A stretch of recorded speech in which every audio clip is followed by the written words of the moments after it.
എല്ലാവർക്കും ട്രാൻസ് വാർത്തകളിലേക്ക് സ്വാഗതം. ഘന പ്രസിഡന്റ് ജോൺ ഡ്രമനി മൊഹമ്മ LGBTQ-നെതിരെയുള്ള ബില്ലുമായിട്ട് മുന്നോട്ട് പോകും എന്ന് ആവർത്തിച്ചു പറഞ്ഞു.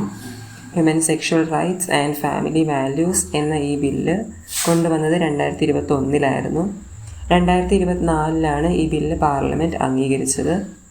മുന്നത്തെ പ്രസിഡന്റ് ആയിട്ടുള്ള നന അക്കുഫോ അഡ്ഡോ അതിനുശേഷം ഇതുമായി മുന്നോട്ട് പോയില്ല. മുഹമ്മ വന്ന ശേഷമാണ് ഈ ബില്ല് വീണ്ടും സജീവമാകുന്നത്. സ്വവർഗാനുരാഗ ബന്ധത്തിൽ ഏർപ്പെട്ടാൽ 3 വർഷം വരെയും, LGBTQ വ്യക്തിയോ അതിനെ പിന്തുണയ്ക്കുന്ന ഒരാളോ ആയാൽ 3 മുതൽ 5 വർഷം വരെയും, LGBT മനുഷ്യർക്ക് വീട് വാടകയ്ക്ക് കൊടുത്താൽ 6 വർഷം വരെയും തടവ് ശിക്ഷയുണ്ടാകും. ഉടനെ തന്നെ ഇതുണ്ടാകും എന്നാണ് പ്രസിഡന്റ് മുഹമ്മ പറഞ്ഞത്. ഈ വിഷയത്തിൽ നിങ്ങളുടെ അഭിപ്രായം എന്താണ്? കമൻറ്റ് ബോക്സിൽ രേഖപ്പെടുത്തുമല്ലോ. ഇതുപോലുള്ള ട്രാൻസ് വാർത്തകൾ അറിയുന്നതിനായി ഈ ചാനൽ ഇപ്പോൾ തന്നെ സബ്സ്ക്രൈബ് ചെയ്ത് ബെൽ ബട്ടൺ ഇനേബിൾ ചെയ്യാൻ മറക്കല്ലേ.